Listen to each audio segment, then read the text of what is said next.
Warm greetings from the I-10. This is an extension of this network, Crime Vault. If you see something, say something. Do not turn a blind eye when it comes to children or adults. Thank you for joining me.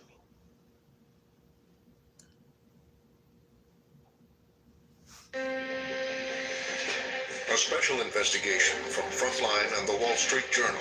There were allegations of drug misuse, stealing, sexual abuse, and inappropriate behavior. Decades of dysfunction inside the federal agency that provides health care to Native Americans. The Indian Health Service, they just seem impervious to improvement, and they could Hello, not Skylar. get it right. Because of the absolute need to fill positions, we don't really get the best of the best. And the case of a government pediatrician moved from reservation to reservation. My concerns was that this man was sexually using children. Despite the warnings. There was obviously a lot of people that knew something was going on, and they didn't do anything. The Indian Health Service and the failure to stop decades of abuse. What kind of cover-up is this? This involves a lot of people in a lot of high places. Predator on the reservation.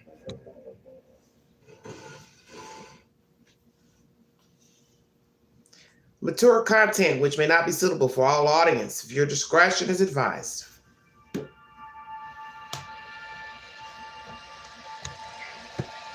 This is Special Agent Kirk Muller, Inspector with the United States Department of Health and Human Services, Office of the Inspector General. I'm here meeting with Dr. Stanley Patrick Weber in his home on the Pine Ridge Indian Reservation's Indian Health Service Hospital campus. Dr. Stanley Patrick Weber was a pediatrician working for the Indian Health Service. We've got some instances what we need to talk about, okay? We're not here to judge anybody. We're here to try to get down to the facts of what happened and why it happened. His patients were Native American children. Would there be any reason that your nurses were emphatic that you wanted to see boys instead of girls? I don't know. There was a certain type, skinny, muscular. Yeah, and I'm not making this up, Doc. I'm talking to all the nurses. I know you want to keep things quiet, but things were never quiet. Allegations followed Dr. Weber from reservation to reservation. Let's be clear about this, okay?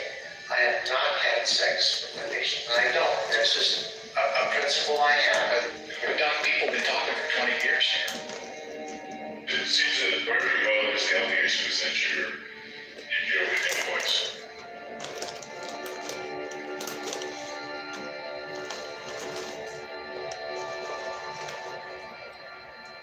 Predator on the reservation. Thank you for joining me.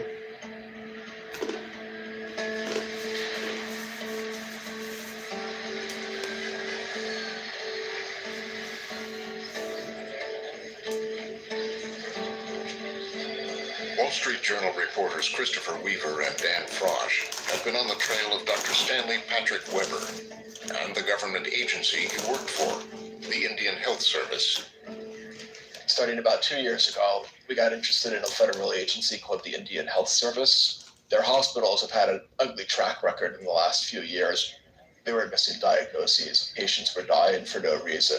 And we found that the agency had failed for many years to take in hand a series of structural problems that had basically rendered these hospitals incapable of meeting their regulatory requirements. We found a bunch of doctors with troubled records before they joined the IHS or once they got there. In some cases, people who had been convicted of crimes prior to their service with the IHS. And the IHS hired them anyway. And the IHS hired them anyway. We began looking into troubled doctors that had got in trouble during the course of their careers at IHS. And one of those doctors was a guy by the name of Stanley Patrick Weber. Upon finishing their residency, he immediately joined the Indian Health Service. He was stationed from 86 to 89 at a hospital in Oklahoma, Ada, Oklahoma, that the IHS ran at that time. He was a pediatrician there. And have we tried to reach him? Yes. And he hasn't responded. This doctor being accused of sexual assault by patients and we thought that warranted a broader look, both at Dr. Weber, but also at sort of widespread practice of hiring doctors who would get into trouble. We thought, we got to find out. Did the IHS know? Did anybody have any inkling that there might be an issue with this doctor?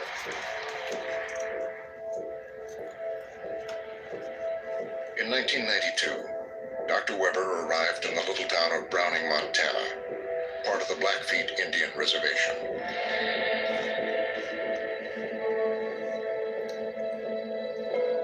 Blackfeet Reservation is about 2,300 square miles. It butts up against Canada. It's a stunningly beautiful place.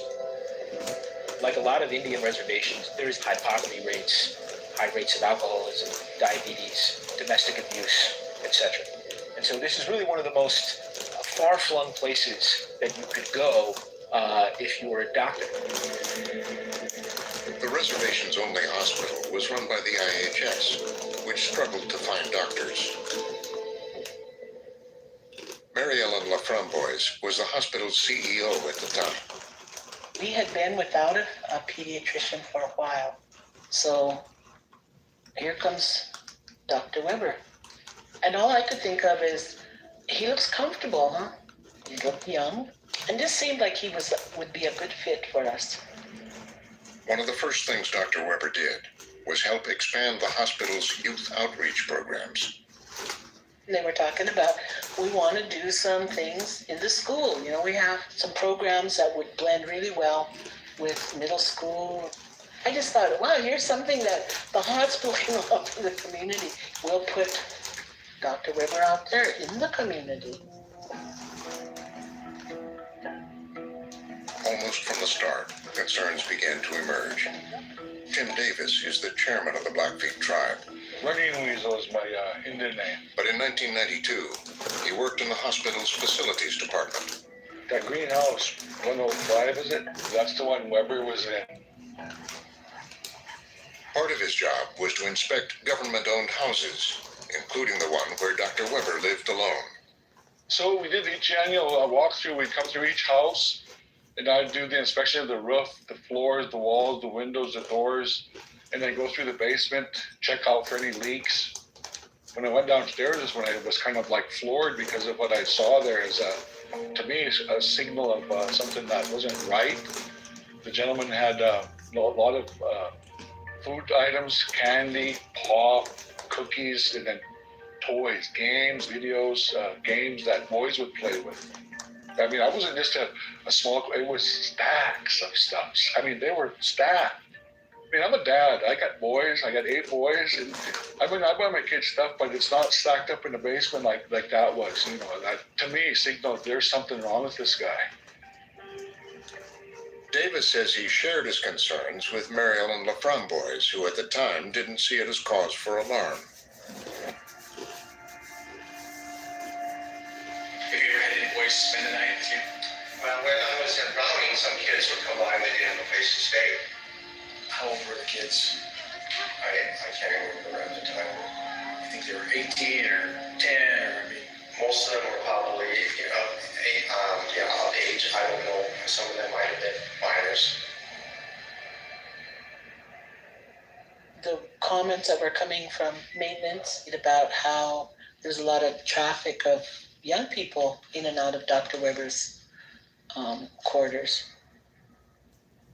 And I think somebody had asked him about it, why there were so many young people. Oh, we just like to get together, to have pizza or pop, things that kids like to do. He seemed to be genuinely interested in our young people.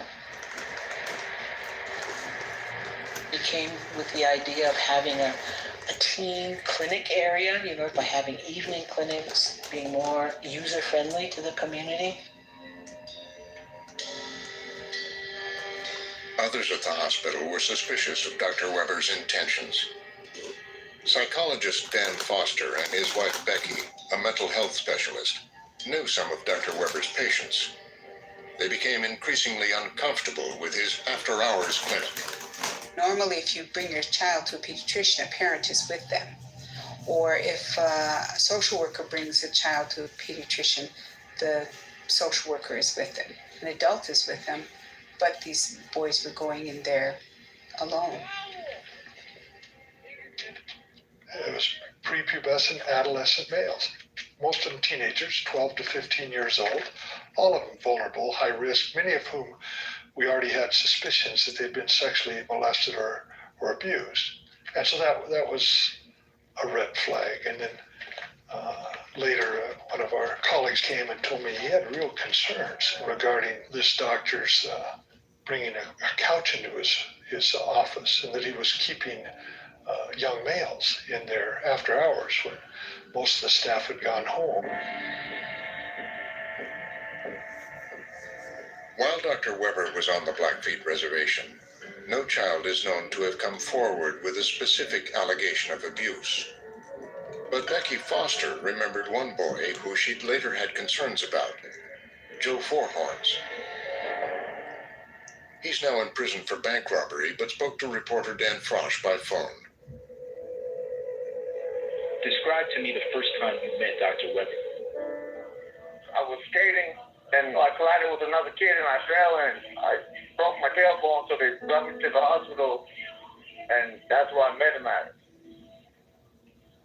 Came and did a checkup on me about a week later when I was at the nursing center. Did he do anything that day that was inappropriate in your mind? Just the way he was talking to me, but had his hand was on my leg while he was talking to me. He just left it there, and it made me uncomfortable. Like, why you just leave your hand on my leg while you're talking to me? He never told anyone at the time what was happening during his visits with Dr. Weber. But on the reservation, the rumors and suspicions were growing. He took the kids to Great Falls shopping. He took them to basketball tournaments when our kids would qualify.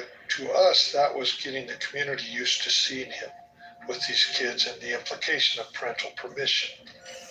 This is grooming behavior. So you take kids who are high risk, who are from difficult family circumstances, and who are poor. And you offer them new clothes, and you offer them food, and you offer them, a home where the lights are on all the time. A child will gravitate toward that. Dan Foster says he decided to confront Dr. Weber.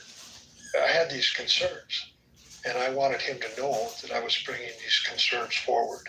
My hope was that if he were doing something, he would stop. And if he weren't, he would be warned and would modify his behavior accordingly. But he did not. How did he respond to you? He was polite. He assured me that he would not harm a child. He was respectful. And then I just didn't see him after that.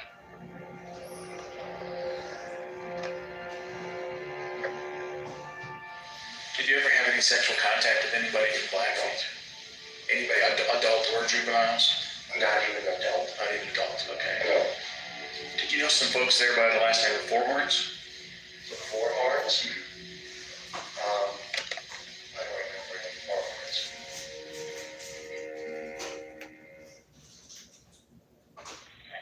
I went to the hospital to get my eyes checked to see if I could get some glasses. And he was just saying stuff like trying to touch me and told me that if I feel uncomfortable with what he was doing, to let him know and he would stop. And I told him that I did. I feel uncomfortable. I don't know what this is for. Why you touch me? Where was he touching you? Everywhere. Rubbing my leg and my arm and my chest and stuff like that. Was he touching you on your genitals as well? He got to that, but not right there, not at that time.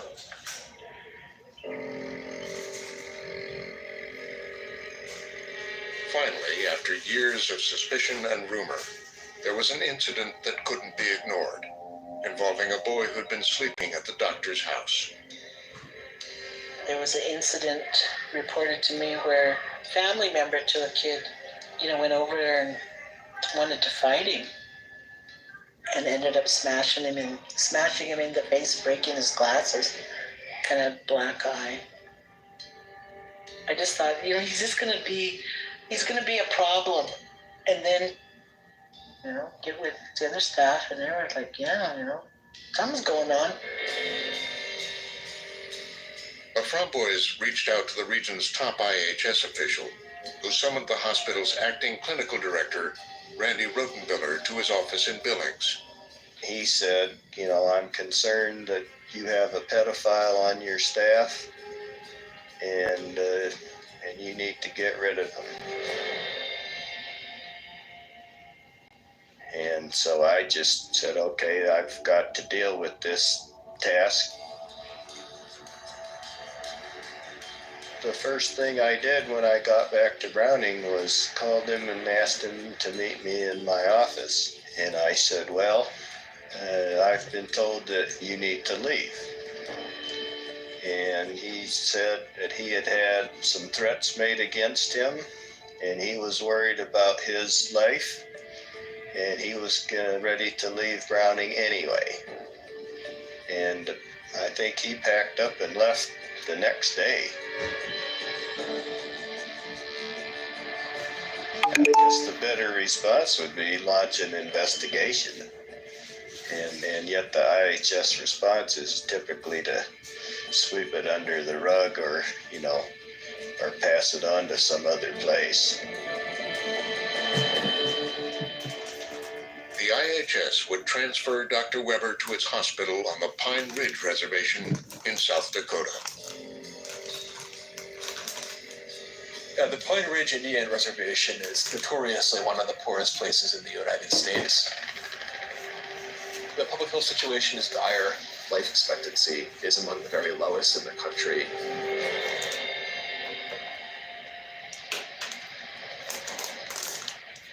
Why did you leave Blackfeet?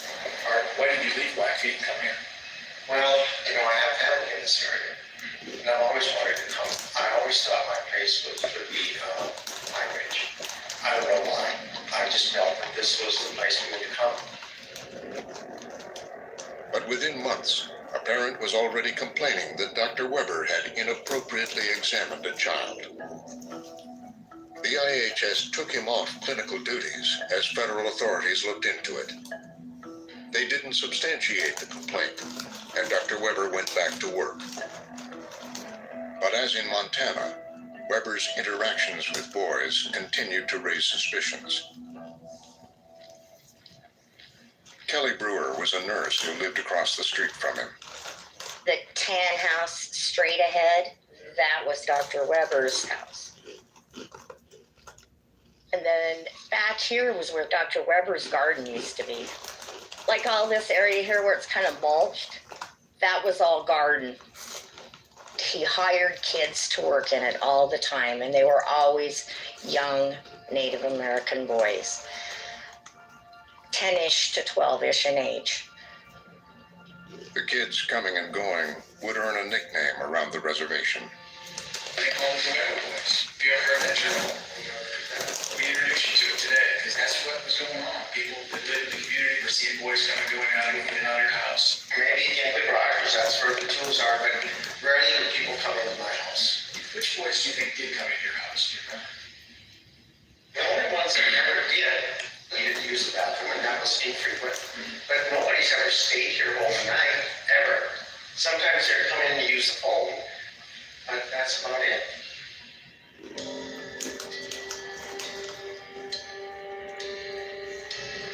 One of the so-called Weber boys was named Paul. Like Joe Fourhorns in Montana, he is now in prison, serving time for assault. I had nothing and nobody. I talked my dad into turning his back on me, and then my mom threw me out. You do what you have to in order to get by. You know what I mean? I do. We're talking you're like 13, 14 years old at this time. Yeah, about 13. Little guy, man. Now I'm ashamed of the whole situation, you know.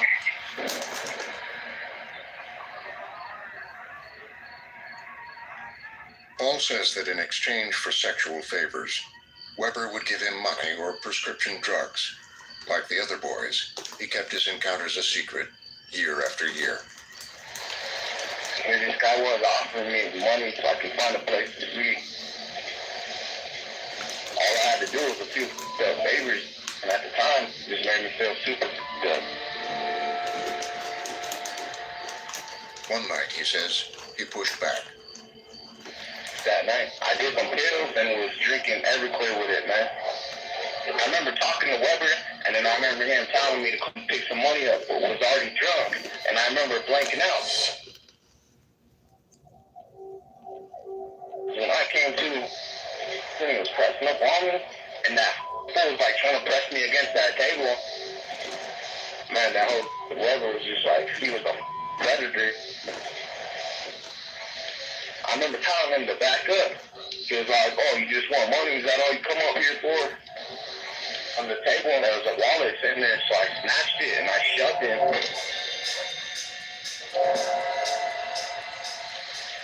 I remember running and seeing those cop lights.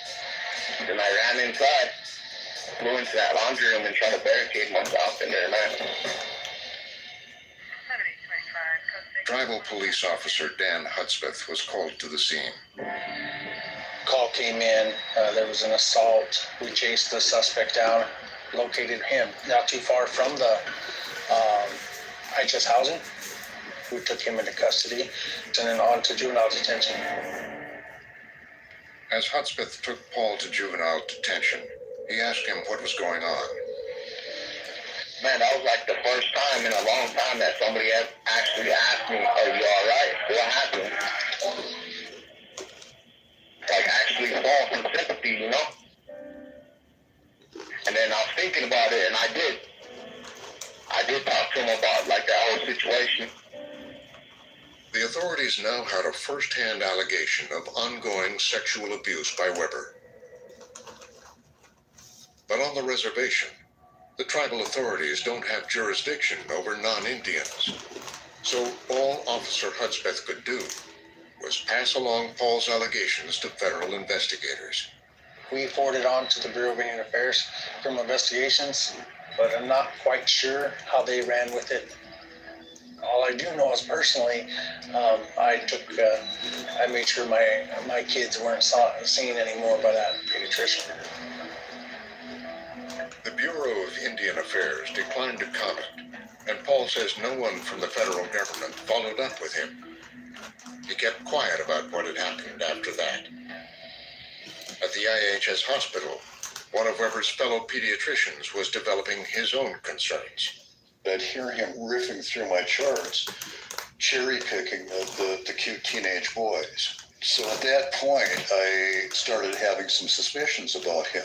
He didn't like seeing babies, didn't like seeing toddlers, didn't like seeing girls, didn't like seeing teenage girls. So just professionally, I just kept butting heads with this guy. But I couldn't get anybody on the medical staff to listen to me. There was times where I'd be at the hospital, right, and then like I'll go into this guy Weber's little dancing room, and like certain situations that happen, you know what I mean? I'll come out and like nurses and other doctors, they're just like staring at me. They know exactly what was up. When somebody looks at you a certain way, you know that they know something. Some insiders like, man, I hope they don't think this, I hope they don't think that, but you know that they do, you know, and at the same time, you're like, man, somebody help, you know what I'm saying? Somebody notice me, man, somebody help me, man. They all just look the other way, though, you know?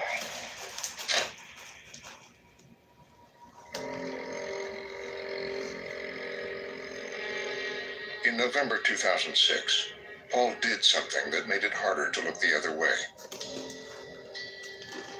He wouldn't discuss the details over the prison phone line, but he had one of his friends on the reservation recount what happened. Henry Red Cloud says he, Paul, and another friend were out drinking and looking for trouble, and then ran out of money. All of a sudden, Paul's like, man, dog, he was like, let's just go over to the doctor's house, man. That anyways, man. I can't remember if he was calling him a child molester or something like that. I can't remember, but I think I heard something like that. Paul had it out for Weber. Maybe it was just because of their little dealing, and I thought it was up too, because he was my doctor. I knew of several people that used to go get money from him.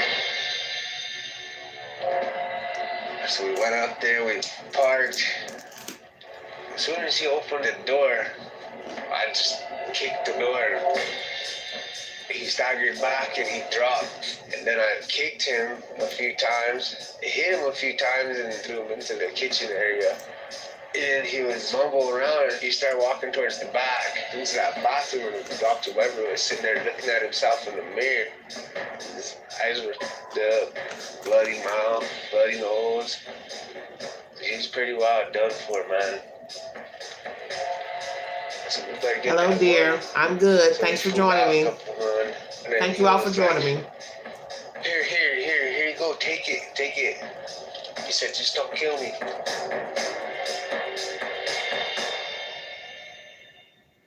Dr. Weber made his way to the IHS hospital. Bill Puyer, the hospital's CEO, says security guards called him and said one of his doctors had been assaulted. So I went up there, and Dr. Weber was laying on a gurney in the emergency room. He looked rather beaten up, traumatized, and so forth. So I asked him, "What's going on here?" I said, "Who did this to you?" He wouldn't tell me. He wouldn't say nothing. He wouldn't say anything He at wouldn't all. say nothing. It was frustrating.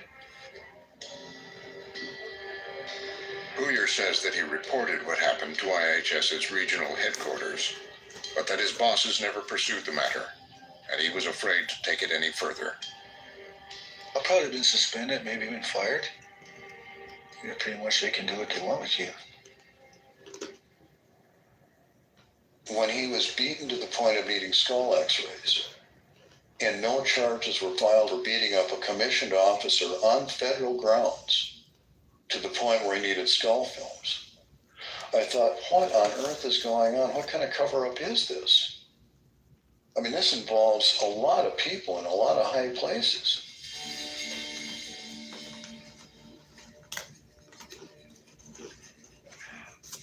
Outraged, Dr. Butterbrot would become increasingly fixated on exposing Dr. Weber. Dr. Butterfield has been trying to hit me because apparently he heard that there was an accusation of abuse, okay? And he's been bringing it up ever since, okay, repeatedly. Why would there be a rub that he would bring things up? This way he was like, he starts, jumping at people. And I don't know why he does that. It's, you have to ask him. I think a lot of people thought I was overreacting. And people would say to me, "You don't have any real evidence."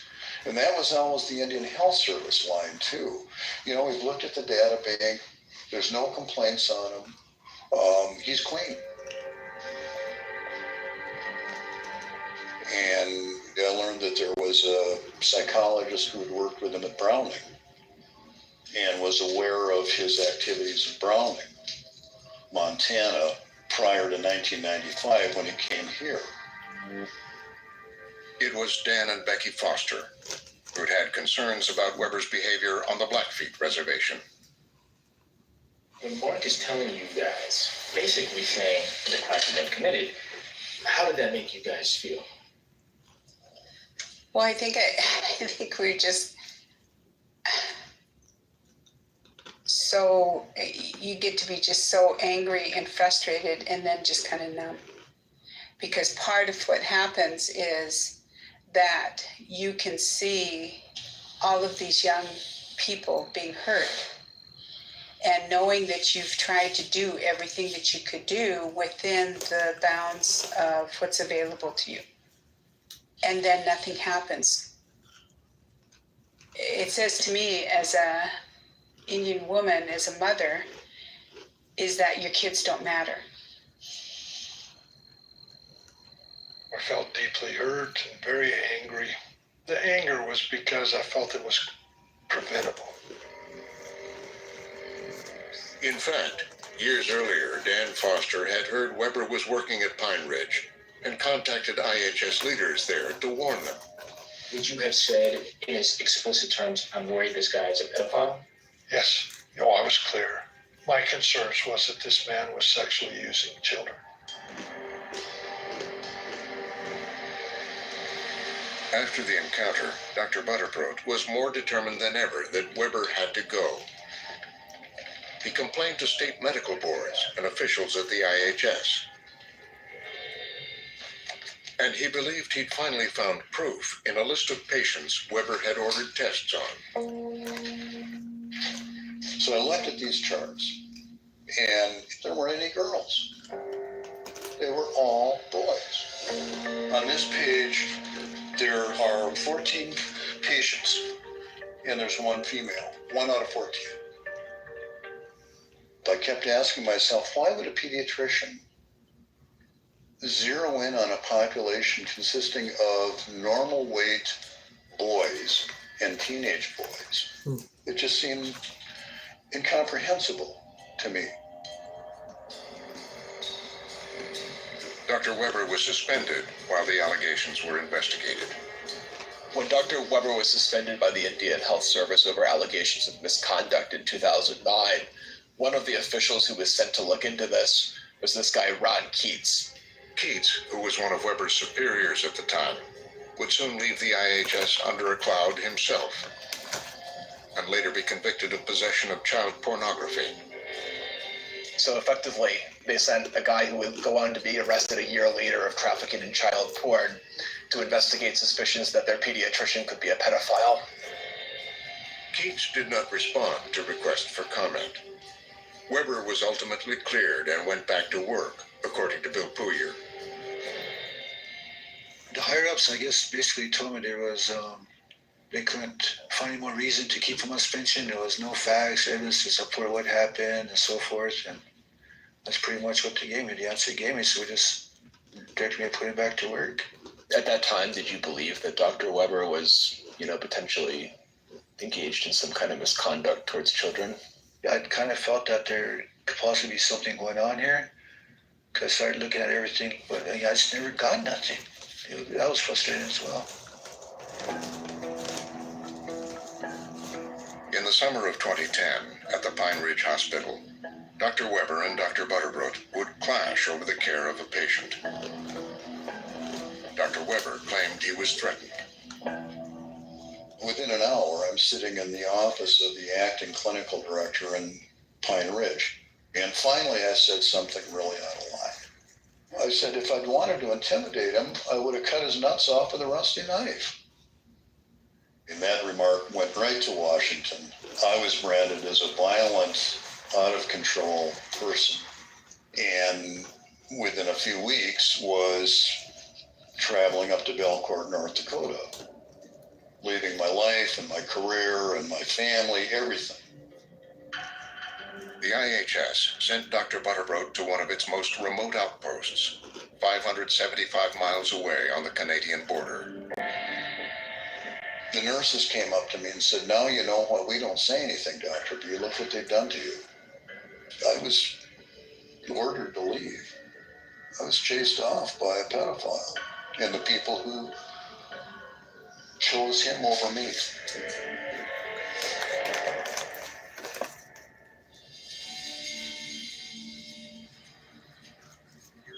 Months later, a new IHS chief medical officer arrived in the region. It just seemed like the perfect storm of issues that kind of arose. Rod Cooney determined that Dr. Butterbrot had been unfairly punished. I credit Mark Butterbrot because he laid his career on the line and doing what he needed to do, really. He did the right things, and he's a direct result of people fearing what might happen to you. It happened to him. And that's why people didn't come forward like he did. And that's sad that attitude has to prevail, but, people are scared to come forward. Many of the officials who ran IHS during the years Dr. Weber was there declined to be interviewed. But reporter Chris Weaver tracked down Bob McSwain. Mr. McSwain. Hi, I'm Chris Weaver. He worked at the IHS for more than 40 years, including 2 stints as director. McSwain conceded the agency has long tolerated problem doctors like Weber. It goes back to the very heart of they needed his skills, and so they moved him around to maintain his contribution. It's fair to say that because of the absolute need to fill positions, we don't really get the best of the best. We get someone who they have a degree, they're licensed, and our requirement on licensing is at least licensed in one state in the system. And there's a strange tolerance level that, oh, okay, the guy's a womanizer, or a guy's this, and a guy's that. But he comes in to see patients. Okay. And the antithesis is, well, if he didn't come in, who's going to see the patients?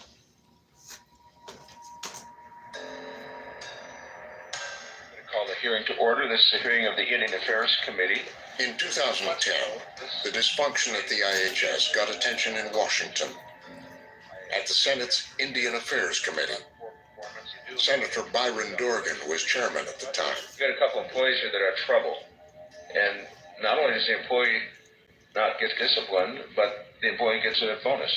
We found people who were transferred from one to the other, despite the fact that there were allegations of drug misuse, stealing, sexual abuse, inappropriate behavior, a whole series of things that would, in almost every other circumstance in life, require you to discharge someone, fire someone. Instead, the Indian Health Service moves them. They transfer them. They move them to the next service unit. And let's have somebody else live with the incompetence and the mistakes. This system is not working. This isn't working. We tried to browbeat the IHS in every way we knew how to get them to straighten out, and they just seem impervious to improvement, and they could not get it right.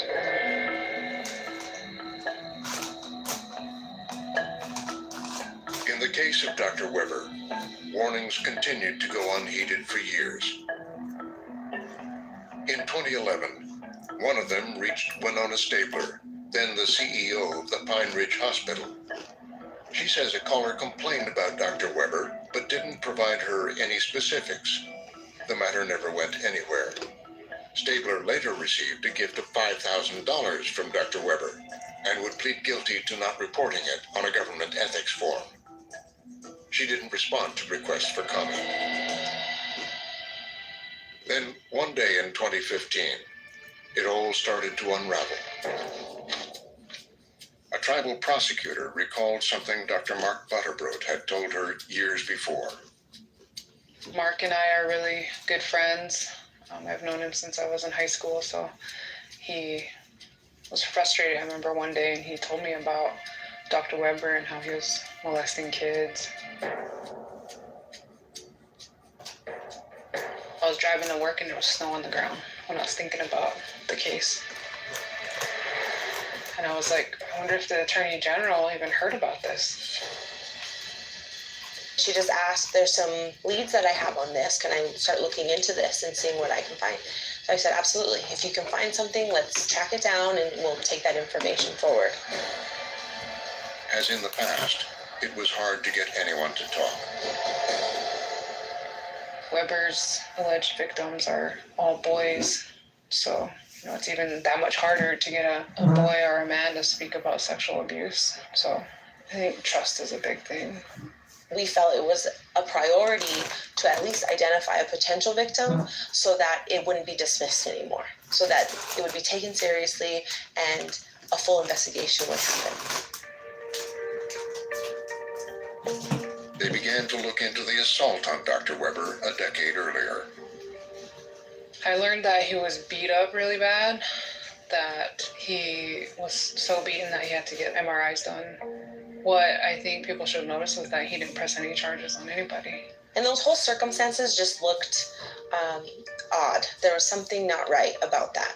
And I did go looking for that police report, because if he was beat up so bad, you know, the ambulances should have came, police officers should have came, but I couldn't find anything. After months of searching, she found a woman who said she knew the boys who'd done it. But she didn't give me much detail. She just said, yeah, they came to me that night after they beat up Dr. Weber.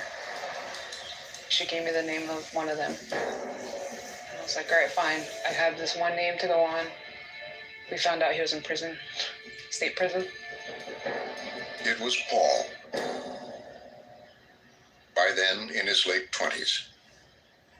He's a bad man. And what he did in the past, what we went through, what I was put through, that type of stuff deserves punishment. He got what he had coming to him. So that's why what happened. And after we received that information, we provided that potential victim's name to the Bureau of Indian Affairs. Today's date is May 19th, 2016. Federal investigators followed the trail the tribal authorities had uncovered. It started with Paul's name and led to Dr. Weber's door. Dr. Weber's been kind enough to invite us into his home to discuss a few things. Now, is it all right if we record the conversation? Yes. Okay, great. Just as there's an allegation against Dr. Weber called the patient of yours as I heard from another kid that he had made an accusation that I was sexually molesting him. we go back to when he was a juvenile and he was in the juvenile service center. I don't remember anything. I mean, Say that on that day he had sex with you. it's not true. Specifically that you get hooked up inside your car. It didn't happen. And then you guys had dealing intercourse at motel sex. And one particular time you guys had sex in the mall parking lot, Rushmore Mall, Raptor Center. Never happened. Problem is, the records that show that we rented the room the same day he got picked up. I don't remember anything. I mean, I can never, ever remember checking in the hotel with Paul. Did it ever concern you that people would talk in the community about boys coming over a lot? Water was somebody that I know he's going. Is he Tom? And he says you're getting out of the boys? I have not had sex with my patients. Do you remember any of the providers rather than foster? Did you ever talk to them about these allegations? I can't. Did you ever discuss these things with Bill Poirier when he was seeing you? Not really. You mentioned that kids stayed with you at your house in Blackfeet. They did at times. And you don't remember anybody by the name of Four Horns? Four Horns, no, I don't. The years of accusations had finally caught up with Dr. Weber. Federal prosecutors would charge him with the abuse of 4 boys on Pine Ridge and 2 on the Blackfeet Reservation in Montana. In September 2018, more than 2 decades after he was forced off the Blackfeet Reservation, Dr. Weber arrived at the courthouse in Great Falls, Montana, to stand trial. The first witness was Joe Forehorns, now 35 years old. And in walks Joe, and he is this muscle-bound guy, tattoos on his face, shackled, very tough-looking guy. The prosecutor, in her opening statement, she puts up a picture of Joe Forehorns when he was about 10 or 11 years old, right around the time that he would have been abused by Dr. Weber. She wants the jury to remember this little boy. Recording was not allowed in the court. This is the trial testimony voiced by actors. Can I call you Joe? Yeah. Joe answers their questions. It's clear he does not want to be on the stand. Did he ever kiss you? Yeah. Where did he kiss you? The lips, my face, my neck, and my chest. Did he touch any other part of your body with his hand? Yeah. My penis. Dr. Weber is sitting there, emotionless. Did you ever touch his penis? Placid. Yeah. Yes. Why did you do that? Because he told me to. He looks more like the little boy on the screen than he does the hardened felon that is sitting there. He's talking about the most humiliating thing that you could ever imagine talking about. He breaks down crying. Dr. Weber's attorney questioned why Joe had never spoken up before. Joe reacts in a way that undercuts the defense's entire sort of line of questioning. Right now, I don't want to talk about this. I don't ever want to talk about that. And explain in really sort of honest, gut-wrenching, visceral terms why he had never told anybody about this. I got molested as a little kid, man. I don't want to talk about that. All right, I'll tell you the truth. Those pieces of those child molesters, they deserve to be in prison. They don't deserve to be on the street. They deserve to get up and killed in prison. And that's what's going to happen. So during his testimony, and as he began sort of discussing in detail what had happened to him, his mom had to leave the courtroom in tears. Marion Fourhorns had lost custody of her son during those years. I never knew about any of this. And I feel bad for my boy because I wasn't able to protect him. I really feel bad.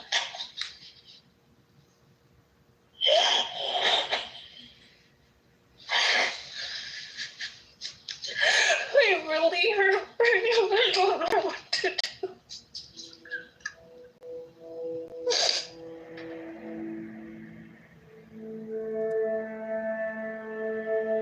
The extent of the allegations against Dr. Weber would begin to emerge as the trial unfolded, with more men describing what they said he'd done to them as boys. The prosecution brings several corroborating witnesses from Pine Ridge. And as was the case with Joe, you see these tough guys sort of reduced to little boys. Despite the testimony against him, Dr. Weber continued to shrug off the allegations. It's a nice day today. Nice sunny day. On the third day of the trial, the jury came back with its verdict. Guilty on multiple counts of sexual abuse. Weber is appealing, and later this year he's scheduled to go on trial in South Dakota for alleged abuses there. I'm very glad that he was caught. I still am frustrated that he was allowed to work for so long in that environment.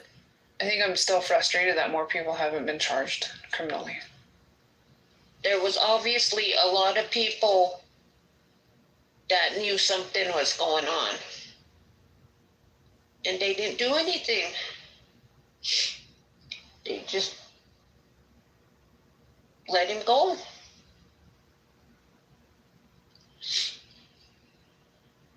I feel like somebody should pay for what all these boys went through, because people knew.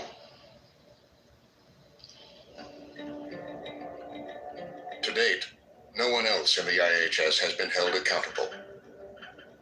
And many of the officials who oversaw Dr. Weber did not respond to requests for comment. But following questions from Frontline and the Wall Street Journal, the agency ordered an independent investigation of Weber's tenure. The current head of IHS agreed to talk about it and asked to do the interview at the hospital on Pine Ridge where Weber had worked. Rear Admiral Michael Wiacki has been leading the agency since 2017. Since this case has come to light, we've been doing a lot of checking internally to see what people may or may not have known. If there are individuals who were aware that something was going on, then you're basically culpable and complicit in those actions. So I'm in the process now of developing a new policy that will require that every Indian Health Service employee be a mandatory reporter. Of what? Of any potential child abuse, any sexual assault, anything potentially criminal in nature. And what would be a satisfying resolution to the crisis around the case of Dr. Weber? That he do his time, that he pay for what he did.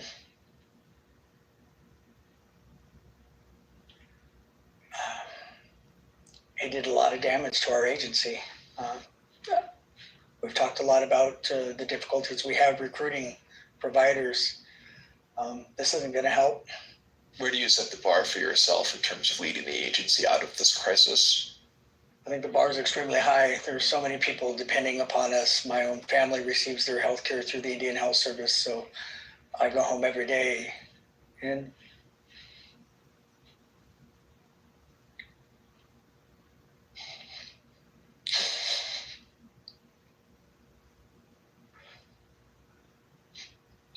the expectation is to fix this. Sorry.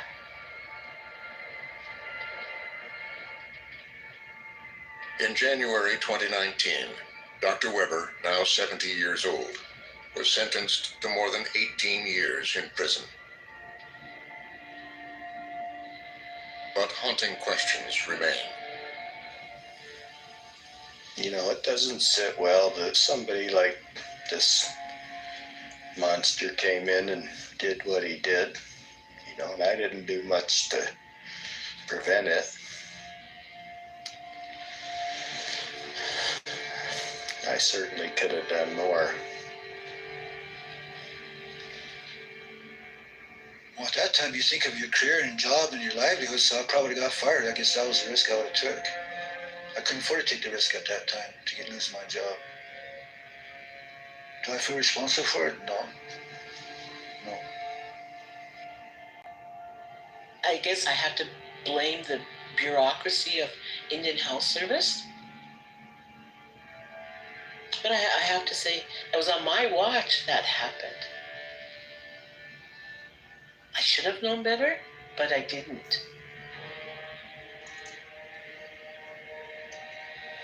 That's still hard for me to kind of deal with.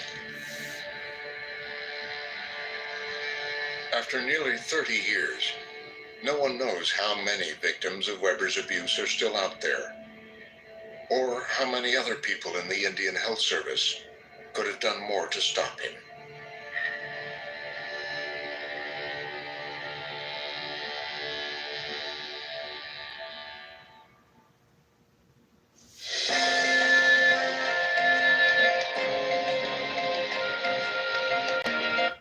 Thank you all for joining me. As I've always said, if you see something, say something. Too many people turn a blind eye. You hear from this woman who's the CEO of the hospital, HS, and then another Caucasian male speaking, being the CEO of the hospital at Pine Ridge. Each person turned a blind eye. And if someone came to this woman to say something about a child, I don't know what they said and didn't say because I wasn't there. So we don't really know if she's telling the whole truth of what was said. Could it be that they were fully descriptive in their complaint, but she didn't do anything, didn't say anything? Same thing with the Caucasian male. He admitted here, I wasn't willing to risk my job. And the fact that they chose doctors who had not so great past, maybe not, I don't know, fully qualified to do the job. One is going to say, well, how could you not be qualified? You're a doctor. You are MD. But if they had a past before and you interviewed them and you checked their background and you saw something, why would you hire them? The fact that people knew the children were spending the night at Dr. Weber's house and they were calling them the Weber boys. So one would wonder if that's just a joke. A joke that, oh, these kids are out doing work for him, slave labor, or both, slave labor plus being sexually assaulted. You hear that some of these young guys grew up to be criminals, locked up in penitentiary. And now their idealism and their ways have been conformed, perhaps. Are they attracted to men? Do they have sex with men? So you have to ask all those questions, because once you violate a child, you have introduced him or her into another reality. And your identity is formed as a child. So one day you're playing with bicycles, toys, and the next day you have a grown person touching you. and perhaps the grown person is of the same sex. So now what was a great childhood or half-baked childhood is now a child being violated and or desiring to also touch same sex, desiring sexual acts with a child or an adult when a child should not even be thinking about those said things, but because they've been violated, they would. So you've changed what could have been a great road traveled, but you as an adult violated a child, so you've changed all that. That's why a lot of people, men, boys, girls, are seeking sex violations, relationships with the same sex, because somebody introduced them to that type of behavior. Not all, but some. But you hear in this documentary, many people turned a blind eye. They allowed this to go on, never saying anything. People in the neighborhood joking about children going over to the man's house, knowing he had children there. One inspector saying he saw soda pop, cookies, things downstairs. Well, Mr. Weber could easily say, well, these is for my nieces, my nephews. You can't really say who's coming in and out of his house unless you're there watching. So he could have bypassed that by saying, oh, that's for family. Well, I don't really owe you an explanation what's in my house. It's my house. But people knew at some point. The fact that the young man said the doctors and nurses were looking at him strange coming out of the room. The fact that another doctor bumped heads with him with only looking at the roster of him seeing boy children only. Why are you not seeing girl children, toddlers, pubescent children? Why not?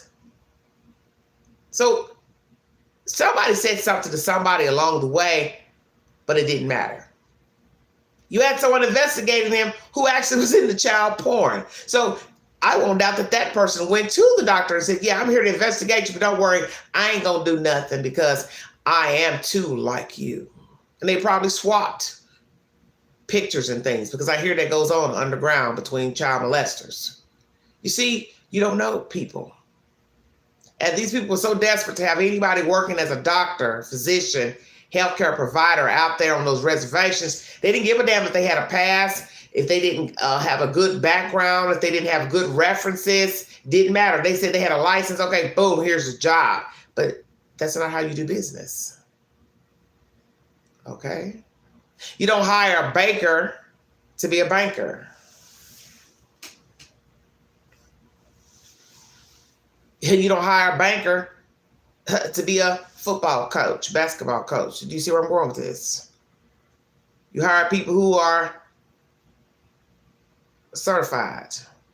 And if they are certified and got something not so great on their record or suspicious in nature, then bypass them. As they say, let them be somebody else's trouble. But they let this doctor, Dr. Weber, go from place to place. So that, to me, was the priest syndrome, like the Catholic Church. You're getting allegations against the priest. Well, let's move him to another parish. And that's what they did with Dr. Weber.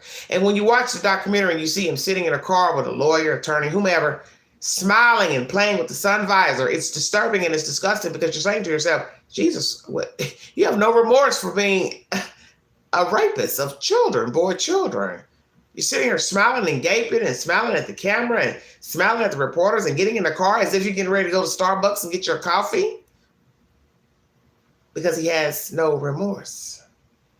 And I'm sure right now he's locked up. He's never getting out of penitentiary. He has no remorse for raping boy children.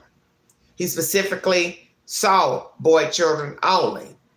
And you hear a doctor say that. Tons of children coming in need to be seen. He only saw boy children. Why is that? Because he is a sadist and he desired boy children. He picked a specific age to molest and sexually assault because that's what he wanted. He didn't want toddlers. He didn't want, fully grown men.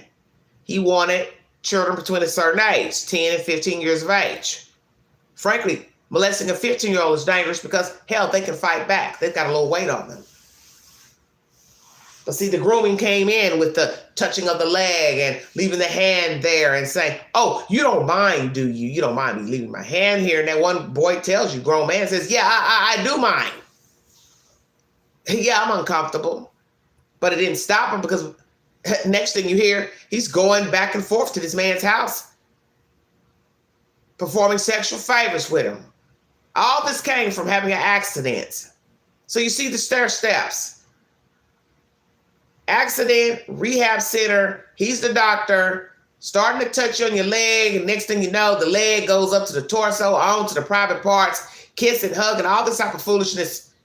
And ain't nobody got nothing to say about these kids going in, laying up with this man, spending the night at his house.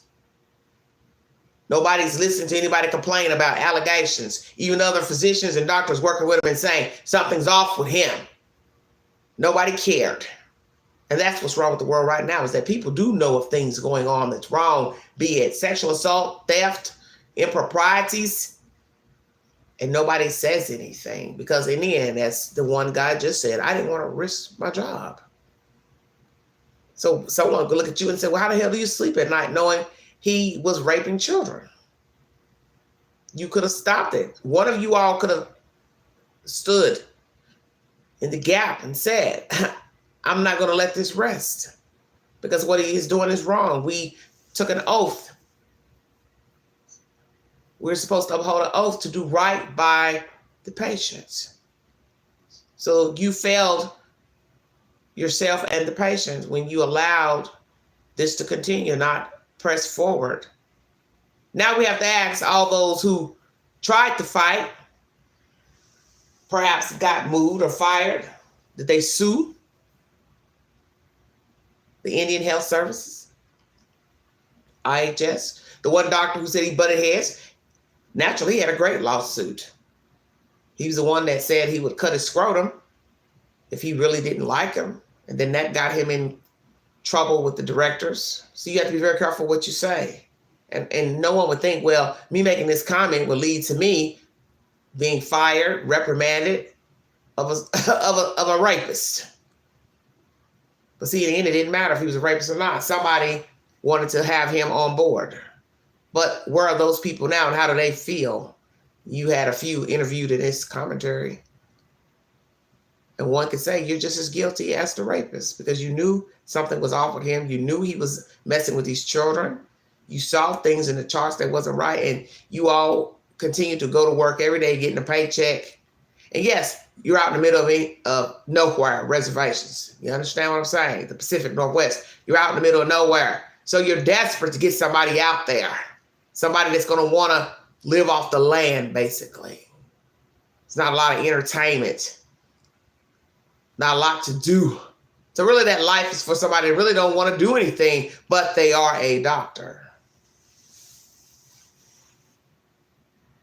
See, in the end, the children were failed. And as they said, how many children have been accosted by Dr. Weber and any other physician, healthcare provider? And where are these people today? Are they productive citizens? Are they now child molesters? So you have to remember that. Most child molesters were molested as children. So the cycle doesn't stop, you see. Innocent child touched by an adult inappropriately to only grow up to touch other children. Now she is ostracized for her nasty behavior. But in the end, they were once children who were assaulted. You see how vicious the cycle is? To be an innocent child touched and then grow up to be a pedophile. You can't make this up. And now you're deemed a demon because you like little children. If you see something, say something. There's no such thing as a snitch rule when it comes to children. Best to be safe than sorry. Be a part of the solution and not the problem. We will continue to have these problems in this world because there's always somebody that's not willing to go out on a limb and risk his or her profession, reputation. But I don't understand how you could think it's okay to allow somebody to rape a child. You might need to check yourself, because I don't see how any job is that important that you are noticing something that's off, peculiar, suspect, you don't say anything. And see, the one thing people fail to understand, if you go to your superiors and they don't act accordingly, there's always somebody that will act accordingly.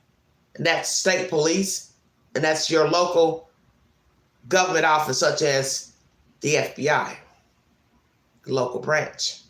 There's always somebody interested. You just got to knock on the right door. That's all you have to do. But as I said, this behavior will continue, aiding sadists, predators, until somebody says, I will not be a victim. I will not sit here and let you touch me, violate me. And I will not stand by knowing you are out here violating citizens, children. Because you see, once you turn a blind eye, you are like the sadists. You can word it how you want.